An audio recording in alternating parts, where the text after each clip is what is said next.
Senhor, meu Deus, nós te agradecemos por essa noite, Pai, por esse tempo precioso aqui, Senhor. Nós te exaltamos, Senhor. Que o Senhor reine na nossa vida, na nossa casa, Senhor. Nós temos adorado ao Senhor e nós queremos agora sentar à sua mesa e nos servir da sua palavra. Que o Senhor fale conosco, ministre, Senhor, aos nossos corações nessa noite, em nome de Jesus. Amém, querido? Boa noite para você. Muito feliz de receber você aqui na minha casa. Hoje, muito feliz de receber aqui meu amigo Guilherme Lima, grande homem de Deus, uma ponte para Você muita... que é, cara. Eu sou um pequeno. Eu sou grande e não foi com homem. maldade, né? Você não tá falando do meu peso, não, né? Esse cara é uma ponte para muita coisa que a gente tem vivido como família, como igreja nesses dias. E, cara, a gente ama muito você, sua família espiritual. E é, assim, uma grande honra pra gente receber você aqui nessa noite. A gente sabe que você tem muito para derramar. A minha de estar aqui. Amém. Deixa eu orar com Obrigado. você. Senhor, meu Deus, nós te agradecemos por esse tempo. Eu te agradeço pela vida do Guilherme, da Larissa, Pai. E nós o recebemos como profeta, como boca do Senhor nessa noite. Nós te agradecemos pelo teu bom depósito na vida dele, que o Senhor use ele com graça, com autoridade, abre os nossos ouvidos espirituais, Senhor. Entra na nossa casa, aonde pessoas estiverem ouvindo, assistindo, Senhor. Eu tenho certeza que um depósito muito precioso será derramado aqui, eu te agradeço por isso, em nome de Jesus. Meu amigo, Amém. quebra tudo. Thank you, my friend. Thank you. Aleluia, é muito bom estar com vocês aqui hoje, é uma alegria para mim. E a gente estava aqui adorando Jesus, num tempo muito precioso. Eu não sei como é a sua relação com o Senhor, como é que você se relaciona com Jesus no seu dia a dia, mas eu creio muito na mesa onde há pão e onde há vinho. Na mesa onde você tem esses dois componentes do relacionamento com o Senhor, que define com clareza quem nós somos, o nosso chamado, o nosso destino, o nosso propósito. Nós procuramos hoje em dia tantos artifícios e todos os recursos, sei lá, teóricos, humanos, para a gente descobrir a nossa vocação, nossa identidade. Às vezes, até ministerialmente, nós enfatizamos mais os cargos, aquilo que a gente vai fazer para Deus. Mas a grande verdade é que na mesa de Jesus, na mesa onde nós nos assentamos com o próprio Senhor, e essa mesa fala da sua vida de comunhão com Ele, fala do seu tempo com Ele. Definitivamente nessa mesa, quando você come do pão, quando você abre a palavra de Deus, Ele disse, eu sou o pão vivo que desceu do céu. Quando você realmente ingere a substância de Jesus na sua vida. E você bebe do vinho, que fala desse relacionamento pelo Espírito de Deus, que produz uma alegria. Eu amo o texto de Cantares de Salomão, capítulo 1, no verso 2, onde a Escritura diz, beija-me com os beijos da sua boca, porque o teu amor é melhor do que o vinho. Eu falo de um vinho da presença de Deus, onde produz total satisfação, seja lá que circunstância você está vivendo hoje. Então, quando eu digo a respeito de se encontrar com o Senhor, de ter uma vida de relacionamento com Ele que produz as respostas que você está precisando hoje, que fala de destino, que fala de chamado, que fala de vocação, que fala de serviço, tudo isso é encontrado na mesa do Senhor, é encontrado no pão, é encontrado no vinho, quando eu e você temos esse total e livre acesso à presença de Deus. Agora, é tão poderoso a gente falar dessas coisas e a gente tem a oportunidade aqui, você está assistindo um vídeo, você está assistindo esse culto, essa reunião de maneira digital, e essa é uma oportunidade que a gente tem de você pausar, de depois você olhar, de você olhar isso com mais calma, e a gente consegue cavar um pouco mais fundo, talvez diferente do que a gente teria a oportunidade de fazer na igreja, numa reunião. E eu amo esses momentos, eu gosto de tratar esse tempo que nós estamos juntos aqui como uma reunião onde a gente pode ter mais intimidade, a gente pode falar mais abertamente as coisas. E eu fiz essa pergunta para o Farley. Farley, e a live at home? Que eu posso falar? Eu tô livre para falar? Eu posso... E é muito louco você fazer perguntas assim. Ele falou, sim, claro, você pode falar o que está no seu coração, o que Jesus está produzindo na sua vida. Mas é muito louco fazer essa pergunta, porque muito do que nós cremos a respeito do que nós vivemos, da própria revelação das Escrituras, daquilo que a gente chama de cristianismo, daquilo que é a nossa vida de fé, muito do que nós fazemos hoje é tão cultural que a gente deixa de comparar aquilo que a gente está vivendo com a própria Bíblia. E à medida que eu falo dessas coisas, eu quero entrar um pouco mais além na ordem de Melquisedeque, uma coisa que talvez você já leu na Bíblia e a gente vai poder cavar um pouco mais fundo, mas a ordem de Melquisedeque eu creio que é uma coisa que você vai ouvir ser falado a respeito com mais frequência. Esse é um tempo que o Senhor está trazendo essa revelação à tona para os seus filhos e filhas. E não tem como eu começar a falar para você da ordem de Melquisedeque, que fala dessa relação com Jesus na mesa dele do pão e do vinho, sem falar com você de transição. Se você está com sua Bíblia aí, seja lá como você esteja lendo, abra comigo em Números, e eu estou em Êxodo, não sei porquê, mas nós vamos ler em Números, no capítulo 27, a partir do verso 12, nós temos um pedido de Moisés para o próprio Deus. Eu não sei o que você pensa de Moisés, faço parte de uma nova geração, sou jovem, tenho 23 anos, me chamo Guilherme. Quase isso. Mas eu faço parte, como você, de uma nova geração. Seja lá a sua idade, ou você é uma nova geração, ou você faz parte da presente geração. Independente do lugar onde você está hoje, nós temos vivido um momento onde, em prol de muitas coisas que nós vivemos como cristianismo, outras que são reais, verdadeiras e bíblicas são colocadas em xeque. E eu amo o Velho Testamento, não porque eu vivo a lei de Moisés, mas porque toda a lei que Deus deixou para nós, toda essa palavra de Gênesis a Apocalipse, ela é uma profecia a meu e a seu respeito. Ela está revelando uma identidade, primeiro, do Filho de Deus e depois do povo que esse filho se relaciona e transfere a sua imagem. Em Números, no capítulo 27, nós lemos um pedido do servo, um dos homens mais incríveis para mim das Escrituras é Moisés. E ele diz uma coisa muito poderosa, no verso 12, o Senhor diz a ele, sobe a este monte, Ararim, Abarim, e vê a terra que dei aos israelitas. No verso 13 ele diz, depois de tê-la visto, também serás recolhido ao teu povo, como aconteceu com teu irmão Arão. E aí Moisés responde no verso 15, ele diz o seguinte, que o Senhor Deus, autor e conservador da vida, de toda, essa é a minha versão, que o Senhor Deus, autor e conservador de toda a vida, nomeie um homem para liderar a comunidade. Moisés sabia que o tempo de vida dele tinha acabado. E ele estava fazendo um pedido a Deus que talvez muitos de nós não faria. O pedido de, Senhor, se tem uma coisa que para mim é preciosa e poderosa, eu quero uma sucessão. Eu quero deixar um legado. Eu quero deixar alguém. Agora, eu preciso que você entenda comigo que ele não estava falando apenas de ter um legado e uma pessoa que pudesse executar as funções que ele executava. Mas no verso 17 ele fala algo muito poderoso. Ele diz, alguém que saia e que entre. Repete aí comigo você, alguém que saia e que entre. Alguém que deixe um lugar na sua vida, alguém que deixe uma estação da sua vida, alguém que deixe uma posição conquistada com o Senhor e entre num lugar que é completamente novo.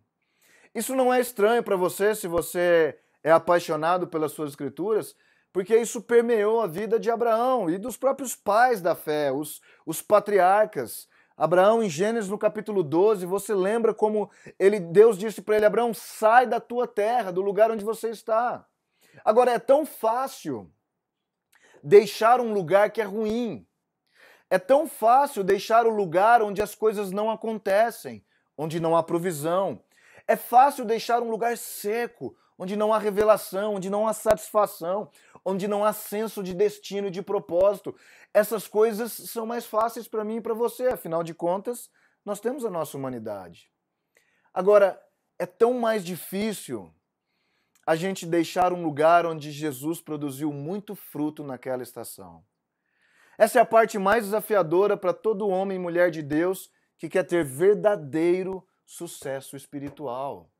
Eu não sei qual é a definição, o conceito de sucesso para você, mas se ele não está alinhado ao sucesso que está claro nas Escrituras, de homens que perderam tudo para ganhar o reino de Deus, eu realmente não sei se você está vivendo o cristianismo.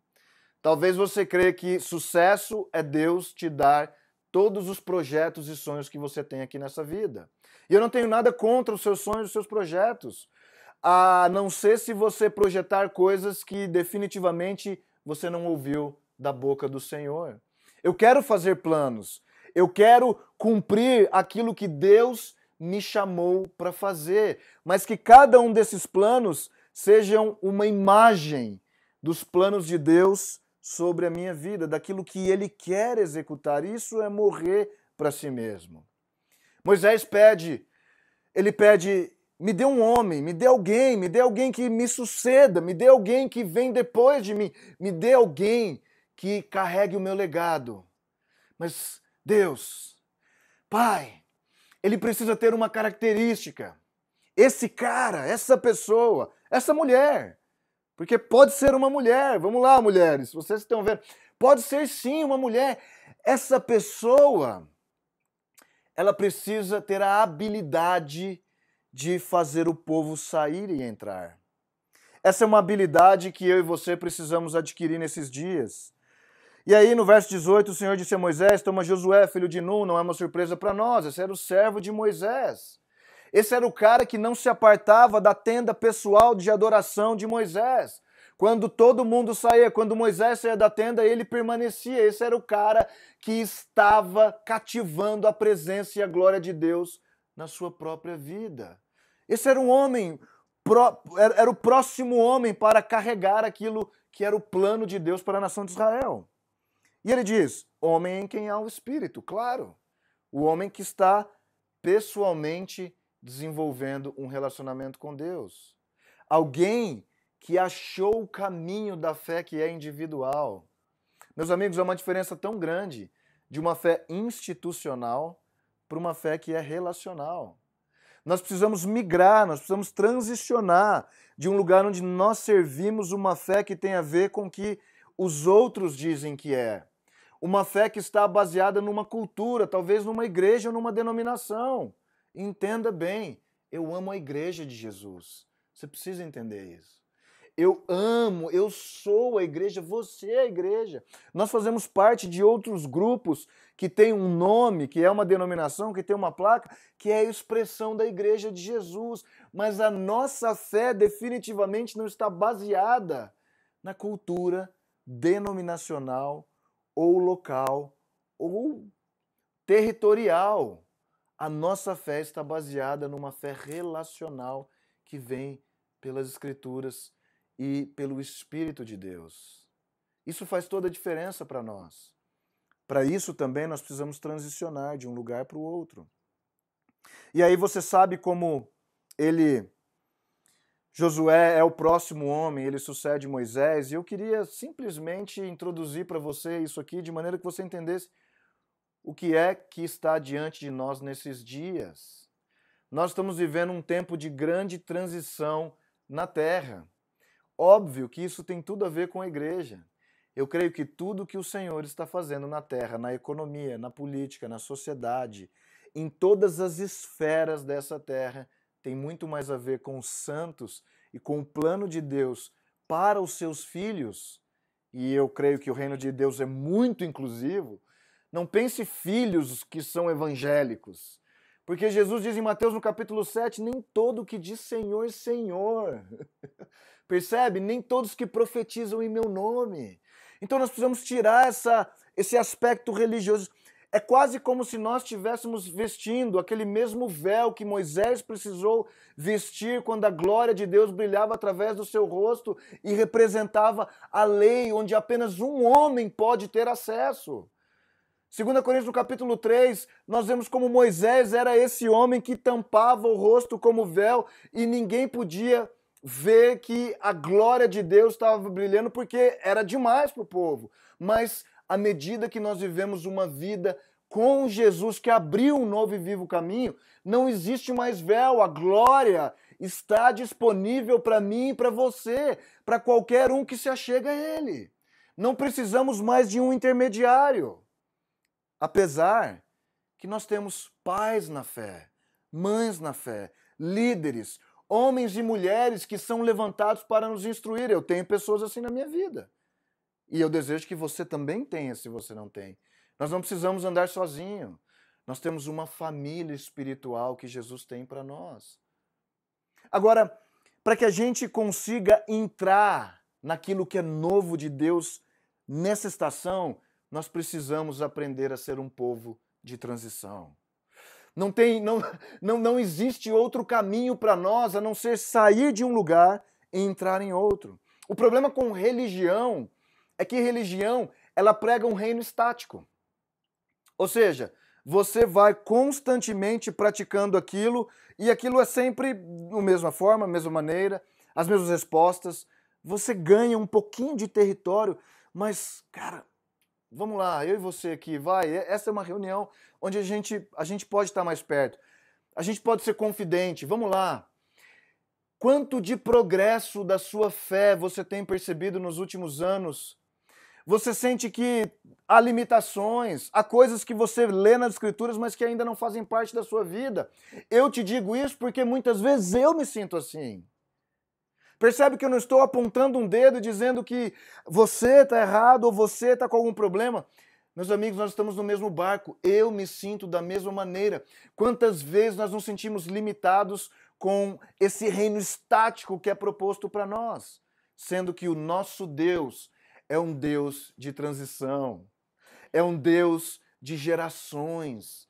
E eu e você, como uma nova geração, nós estamos num momento crítico e tão importante da nossa história, prontos para sermos os recipientes daquilo que é o vinho novo que Jesus quer derramar sobre as nossas vidas. Quando Jesus fala da parábola do vinho novo, no odre novo, vinho velho, em odre velho, você presta atenção na parábola quando ele diz que o vinho ficou velho. É necessário um odre novo para receber uma revelação, um nível mais alto, uma graça maior. Percebe? Óleo fresco, graça fresca, revelação fresca, senso de propósito fresco. Cada uma dessas coisas novas precisam de um odre novo. Agora, quando ele se refere ao vinho que não cumpre mais o seu propósito, ele chama só de velho. Ele não diz que o vinho é corrupto. Ele não diz que o vinho é maligno. Ele não diz que o vinho estava estragando a vida, estava corrompendo a vida das pessoas. O que ele diz é que o vinho que um dia foi novo, agora se tornou velho. Você está comigo? Você consegue perceber que o vinho simplesmente perdeu a sua ação, o seu efeito, e agora é necessário um vinho que é completamente novo? Isso fala também de transição, meus amigos. E uma das grandes transições que nós estamos vivendo aqui na Live at Home hoje, uma das grandes transições que estão marcando o nosso tempo tem a ver com a Ordem de Melquisedeque. A Ordem de Melquisedeque começa em Gênesis no capítulo 14, e eu vou falar um pouco mais a respeito disso para você, mas Melquisedeque foi alguém que aparece em Gênesis no capítulo 14 com o chamado pai da fé, Abraão.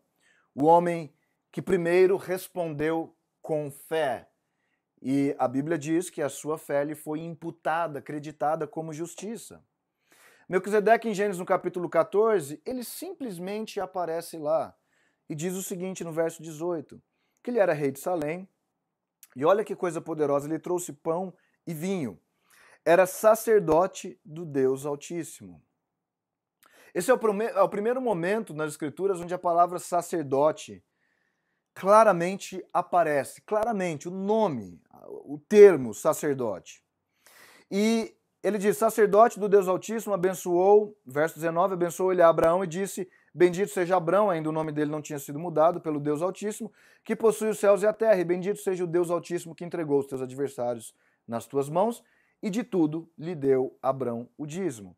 Agora, nós lemos sobre Melquisedeque em Gênesis capítulo 14, e é por isso que muitas vezes nós ignoramos essas pequenas porções das Escrituras, mas segundo Provérbios 25:2, que diz que a glória de Deus é ocultar os mistérios, as coisas, e a glória dos reis, a glória nossa, como reis e sacerdotes.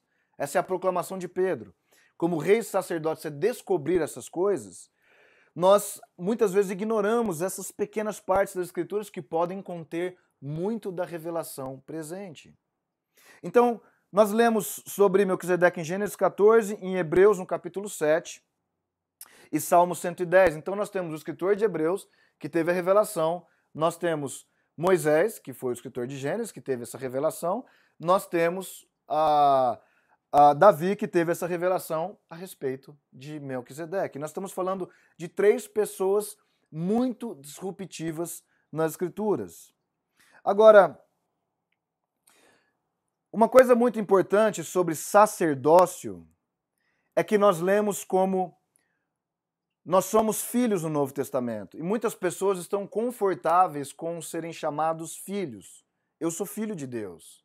E é maravilhoso ser filho de Deus. Eu creio que nos últimos anos tivemos uma grande revelação do Deus Abba, do Pai, Paizinho, de um pai que ama os seus filhos. Agora, à medida que nós somos filhos também, você entende que a Bíblia chama uma porção, né, um grupo de pessoas de noiva. Você entende também, junto comigo, que a Bíblia também chama uma porção de pessoas de santos. Ela também chama a mim e a você de igreja. Existe um outro grupo de pessoas que são encontrados lá em Apocalipse, que são chamados de vencedores. E Pedro, em 1 Pedro 2,9, ele nos chama. Aquilo que foi a rejeição, e eu não vou entrar muito nisso, mas eu quero que você me acompanhe, aquilo que foi a rejeição do chamado, da convocação sacerdotal, em Êxodo no capítulo 19, quando a nação de Israel sai do Egito sob a liderança de Moisés, e agora Deus diz para Moisés, eu quero que eles sejam um reino de sacerdotes, nós vemos em Êxodo no capítulo 20 a rejeição. Moisés, fala tu com Deus e depois fale conosco. Moisés, ouça você e depois ouça conosco. Eu não sei como é que você se sente na sua fé individual e pessoal, mas muitas vezes nós estamos esperando a palavra de um profeta. Muitas vezes queremos tomar uma decisão porque estamos esperando o pastor responder. Muitas vezes precisamos ouvir uma pessoa que vai dizer para a gente o que Deus está falando. E eu volto a dizer para você, existem níveis de relacionamentos seguros e de confiança, onde você toma conselho com pessoas que você está corretamente alinhados em ordem espiritual, fala de autoridade e submissão. Mas nós hoje temos uma coisa chamada livre acesso. Eu e você podemos acessar a presença de Deus. Hebreus capítulo 6 diz que Jesus, como precursor, entrou além do véu.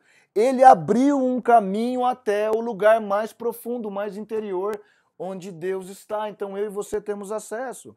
Nós não precisamos de ter mediadores. Agora, Pedro, ele faz aquilo que foi a rejeição no Velho Testamento, continua se tornando a proclamação de Deus até os nossos dias. O convite sacerdotal que foi rejeitado por Israel, continua sendo ecoado até hoje. Nós ouvimos esse convite: venha mais fundo, venha mais perto, esteja mais junto de mim, meu filho. Ande, eu quero mais de você, renuncie mais, entregue mais da sua vida, viva mais a minha vida em si. Nós precisamos morrer a ponto de Jesus tomar completamente a nossa vida. Esse é a esperança da glória de Deus na terra. Presta atenção nisso. Nós esperamos tanto por uma reunião onde a glória vem, uma conferência, um lugar onde um homem ungido vai estar, uma pessoa ungida vai vir, e acontece. A glória de Deus vem porque ela vem através de pessoas. Cristo em nós é a esperança da glória na terra. Cristo habitando em nós. Mas há medidas da habitação de Jesus em nós. Há medidas de Deus em nós. Então, apesar de você ser filho de Deus, apesar de você ser um santo, eu desejo muito que você seja noiva. Eu não sei se todos se qualificam para esse lugar. Não sei se todos se qualificam para ser vencedores, como nós encontramos em Apocalipse 2 e 3. O que eu quero dizer para você é que, apesar da Bíblia nos chamar de diferentes nomes, um dos nomes é: vós sois sacerdócio real. Isso é algo que precisa marcar o nosso caráter nesses dias. No mínimo, aguçar a sua curiosidade, que é ser um sacerdote. A questão é que nós consideramos sacerdotes pessoas que estão na plataforma, que estão no púlpito. Há uma distância muito grande entre aqueles que ministram numa plataforma e as pessoas que estão assistindo o que está acontecendo na plataforma. Será que Deus salvou o mundo de tal maneira? Ele desejou salvar o mundo inteiro para que ele tivesse um grupinho de pessoas maduras. 3, 4, 5, 10. Meus amigos, eu e você, o que você precisa discernir das minhas palavras, do que eu tenho te falado, é que eu não estou falando para você procurar erros ao seu redor. Eu estou falando para você assumir um lugar que individualmente é seu. Um lugar que você precisa se levantar e se posturar nele, que tem a ver com o sacerdócio real. Então nós encontramos o sacerdócio de Hebreus no capítulo 7, de Melquisedeque, que diz assim,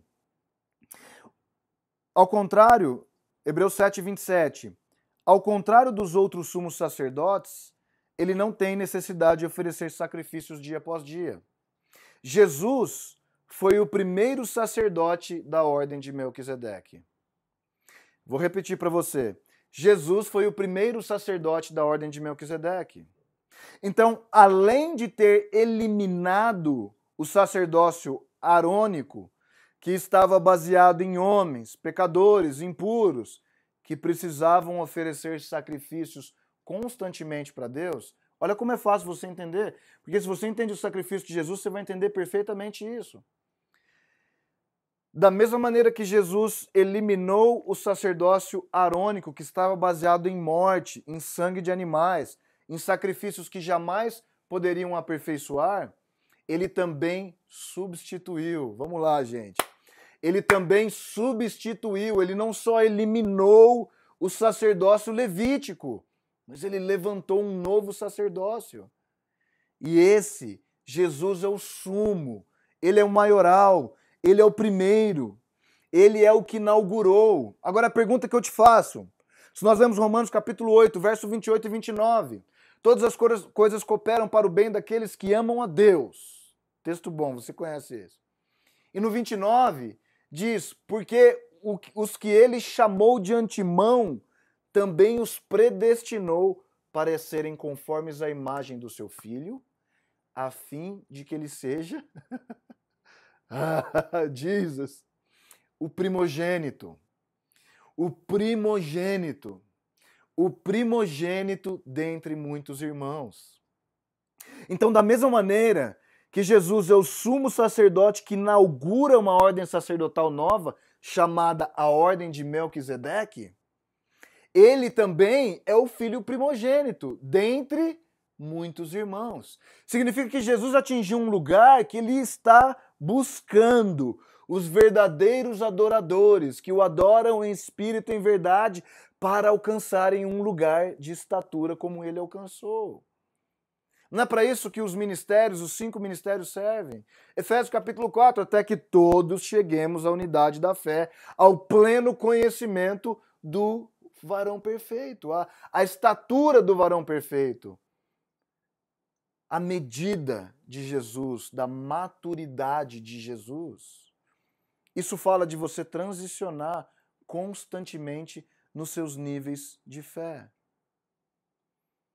Hebreus 10:1 diz que a lei traz apenas uma sombra dos benefícios que hão de vir e não a sua realidade. E aí ele fala uma coisa muito poderosa aqui. Eu estou falando da ordem de Melquisedeque. Nós estamos indo mais fundo nisso. Ele diz, por isso, falando da lei, ela nunca consegue, mediante os mesmos sacrifícios repetidos ano após ano, aperfeiçoar os que se aproximam para adorar. Quando nós não transicionamos, Hebreus 10:1 significa exatamente isso. Quando nós não transicionamos, quando a gente não continua progredindo na fé, você sabe o que acontece?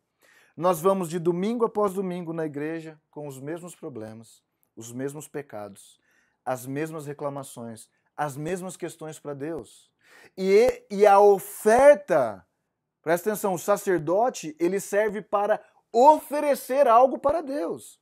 Ele é separado para oferecer algo.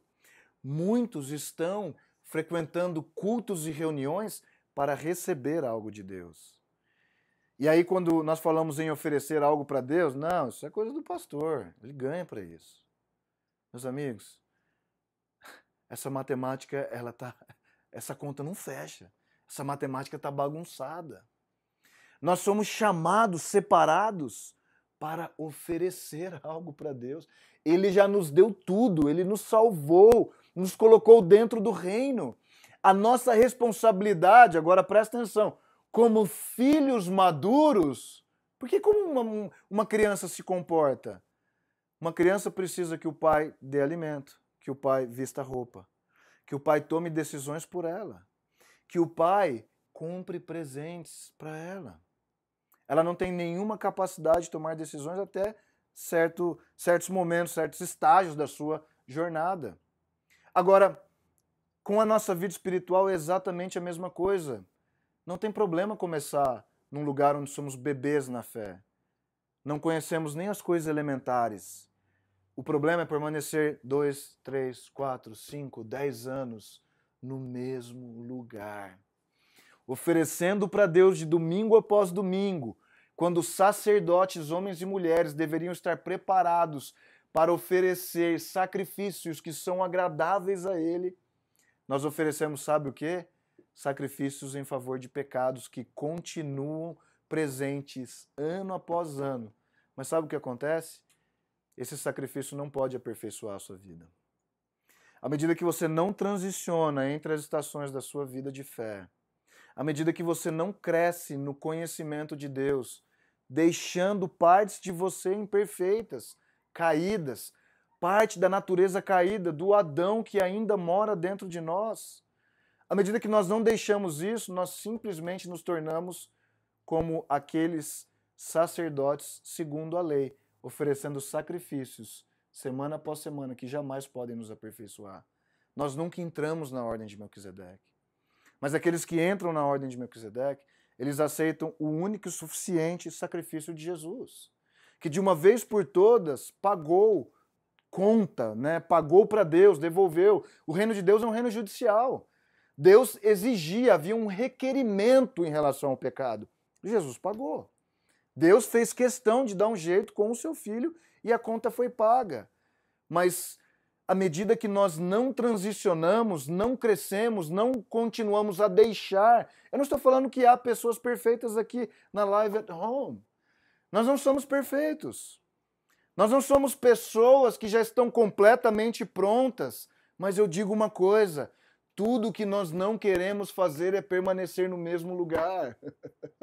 Custe o que custar, nós não queremos o mesmo nível de revelação, nós não queremos o mesmo nível de relacionamento com Jesus, nós não queremos o mesmo nível de sensibilidade de ouvir a voz dele, não queremos o mesmo nível de visão, queremos que o Senhor nos dê espírito de revelação e sabedoria, como Paulo diz em Efésios capítulo 1, verso 17, para que a gente enxergue o tamanho desse chamado, dessa herança que eu e você temos, de nos tornarmos segundo o Filho primogênito. E não só isso, segundo um sacerdote da ordem de Melquisedeque. Guilherme, você está falando que você pode ser da ordem de Melquisedeque? Sim. É isso que a Bíblia está me prometendo e prometendo para você, porque Jesus é o sumo. Ele foi o primeiro, ele inaugurou. Então não foi só uma questão de anular a ordem levítica do sacerdócio e te fazer um filhinho amado, querido. Ah, Deus, eu sou seu filhinho. Ai, cuida de mim, me dá uma mamadeira, me dá... Essa é uma parte, é um estágio, pode ser até o primeiro, mas imagina você permanecer num lugar onde você é só um filhinho, você vai perder todas as coisas preciosas, o galardão, as recompensas que há no reino de Deus para aqueles que vencem todas as coisas. Meus amigos, é tão simples isso. O evangelho não é complicado, o evangelho é muito simples. Por que é que Jesus iria nos salvar e fazer a gente permanecer nessa terra? Se a questão fosse te levar para o céu, te dar o ticket da salvação, te colocar na eternidade, por que é que ele não nos tira da terra no dia que ele nos salva? Simplesmente é porque ele quer que eu e você cooperemos com a restauração do homem perfeito segundo a imagem dele. Ele quer a nossa cooperação. Cooperadores são responsáveis. Eles crescem, eles não são crianças. E a ordem de Melquisedeque, ela carrega duas coisas muito poderosas que tem a ver com o pão e com o vinho. Nós falamos disso aqui no início. É tão simples que tudo que você precisa para você desenvolver o seu sacerdócio é da sua Bíblia, um lugar que você pode ficar quieto. Mateus 6,6 diz que Jesus, quando questionado sobre a oração, na instrução de Jesus sobre a oração, sobre como desenvolver esse relacionamento, foi tão simples. Ele disse, entra no seu quarto, fecha a sua porta, busca o seu pai em secreto. Uma vez eu ministrando numa igreja, uma senhorinha veio para mim. Aquilo partiu meu coração. Ela veio no final da reunião e falou, Guilherme, ela estava muito tocada. Ela disse, sabe o que acontece? Eu moro, uma senhora de muita idade, eu moro na casa com minha filha, a família, e eu não tenho um quarto que eu possa fechar a minha porta. Oh, cara. Eu falei, aquilo mexeu muito comigo, né? Porque é tão literal, né? Entra no seu quarto, fecha a sua porta. Eu falei, mas me diz uma coisa, tem um lugar que a senhora pode ficar quietinha? Um lugar onde não tem barulho, onde você pode falar com Jesus em alguma parte do seu dia, pessoalmente? Ela, tem sim, tem um lugar na sala, não sei, um lugar que eu posso fazer. Eu falei, esse é o seu lugar secreto, esse é o seu quarto, esse é o seu momento. Então, à medida que você desenvolve a sua fé pessoal com Jesus, tudo que você precisa, como eu faço isso, eu tenho as minhas escrituras comigo, e eu ligo as músicas que estão mexendo comigo naquele tempo. Músicas que podem levar o meu espírito, abrir o meu espírito para um lugar mais alto. Existem líderes de adoração, músicos, que são hábeis nisso, porque eles vão nesse lugar. Então, quando você se identifica com eles de maneira até espiritual, isso eu me identifico com muitos que eu nem conheço, que eu ligo e eu achei aquela música. À medida que eles conseguem entrar nesse lugar, eles conseguem também levar você para esse lugar. E esse é um lugar onde você bebe o vinho do amor dele. O seu amor, nós falamos disso, o seu amor é melhor do que o vinho.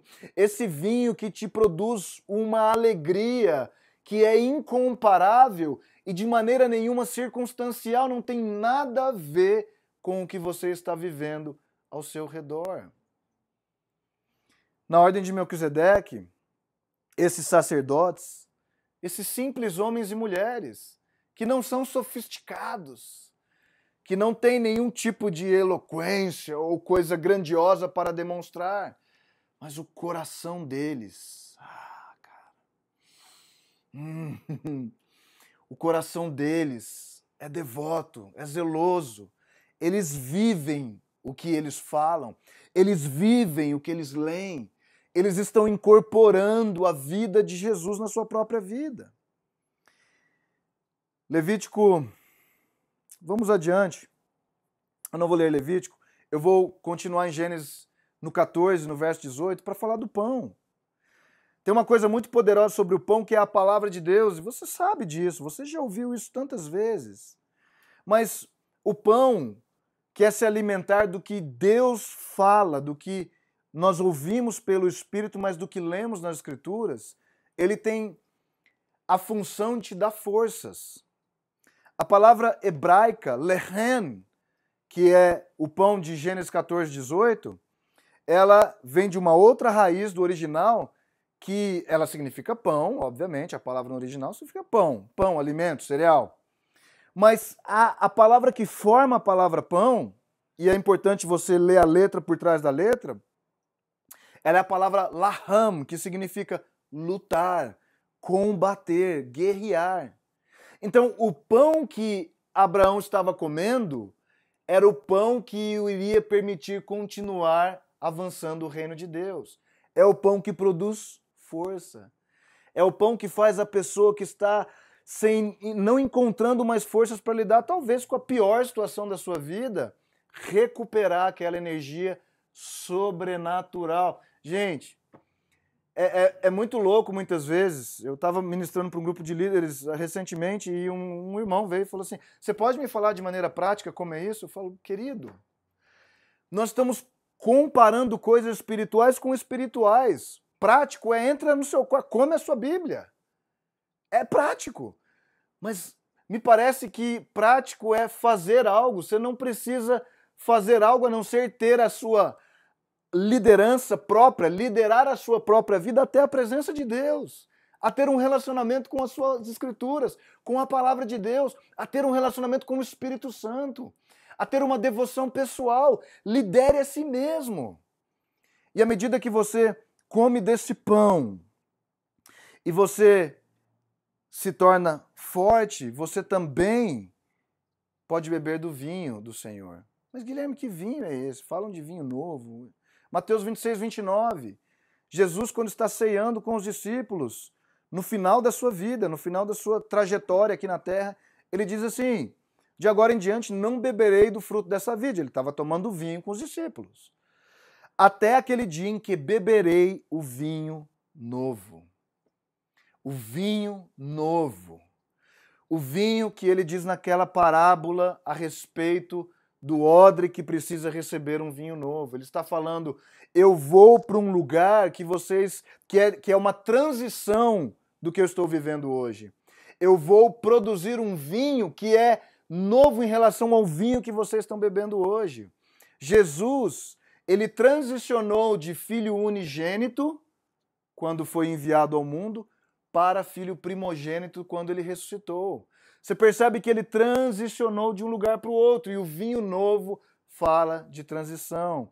O vinho novo fala de receber uma porção nova e fresca, que você só recebe quando você é capaz de sair e entrar.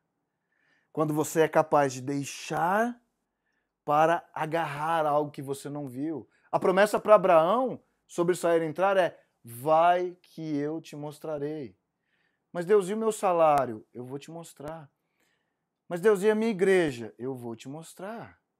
Mas Deus, e o meu conforto? Não tem, é novo. Eu vou te mostrar. O caminho de um precursor como Jesus foi da ordem de Melquisedeque é um caminho sem garantias. E muitos de nós estamos procurando garantias na terra, tentando construir reino particular para a gente. Nós somos servos. Não há garantia nenhuma, a não ser que estamos salvos. Se você está orando por coisas fáceis, meu amigo, não tem nada fácil no reino de Deus.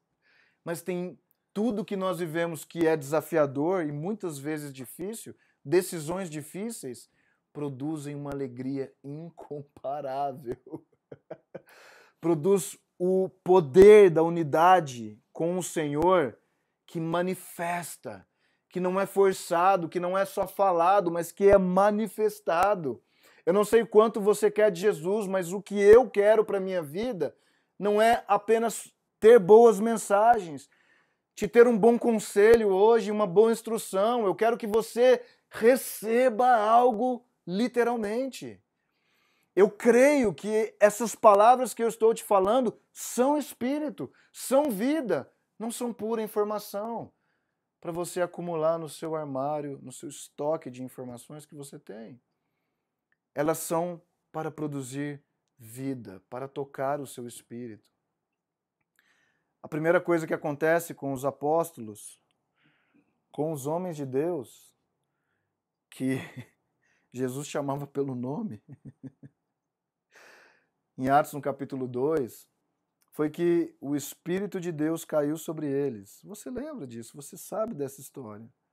E o que acontece é que no verso 3 de Atos 2, as pessoas que estavam lá disseram, eles beberam vinho demais, eles estão bêbados. Eu não sei você, mas eu quero estar bêbado desse poder, dessa presença. Eu quero beber. Jesus é fonte inesgotável de vinho novo. Se está te faltando alegria, se as coisas estão meio pesadas, meu amigo, experimente o pão, experimente o vinho. Deixa ele falar com você, deixa ele entrar no seu quarto, deixa ele entrar nesse lugar secreto e produzir essa atmosfera, porque esse é o primeiro passo dos sacerdotes da ordem de Melquisedeque. Porque de maneira muito prática, depois que você vive uma vida com pão, uma vida com vinho, você sai do seu quarto, você sai do seu lugar secreto. E quando você sai, você tem pão. Você tem vinho. Você tem algo para dar. O mundo precisa de você. O mundo precisa dos sacerdotes reais. Mas ele não está precisando de bons conselhos.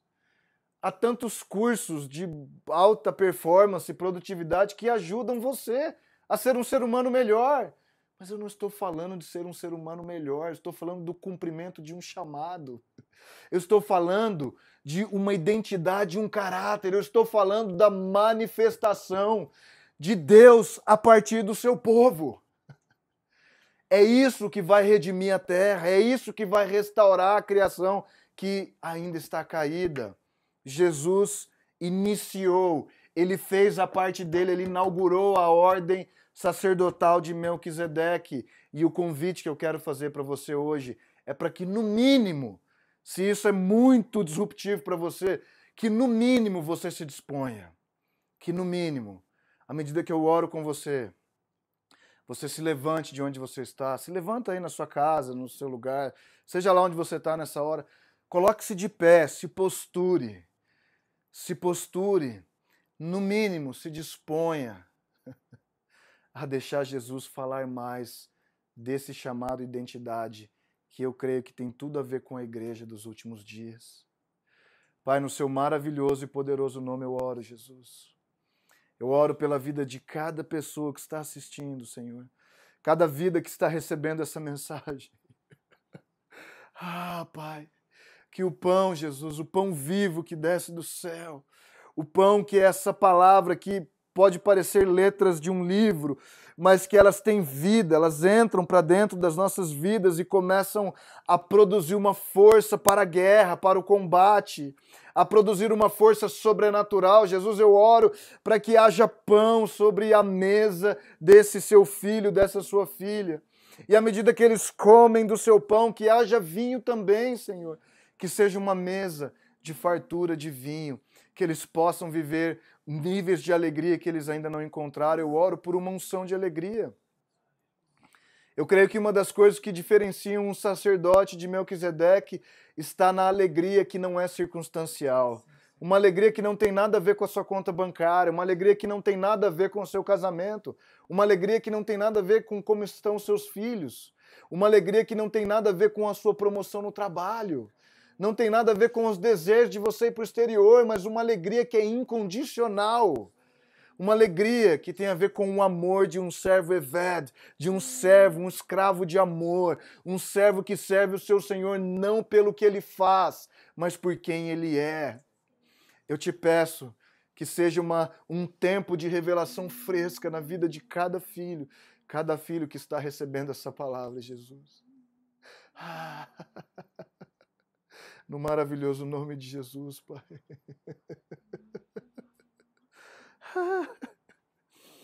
Toca, Pai, toca cada vida, toca. Toca cada vida que está assistindo essa transmissão, Senhor. Toca, toca, toca, toca. O Senhor não está limitado às barreiras geográficas. Jesus, o Espírito de Deus, não está limitado às barreiras da internet, às barreiras desse canal digital, não está limitado a nada. Senhor, o Senhor pode, nesse exato momento, tocar estas vidas que estão vendo.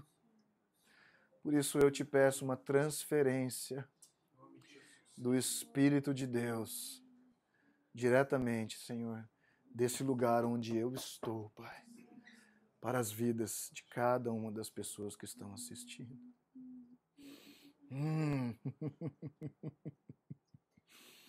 Ai, eu confesso, meus amigos, que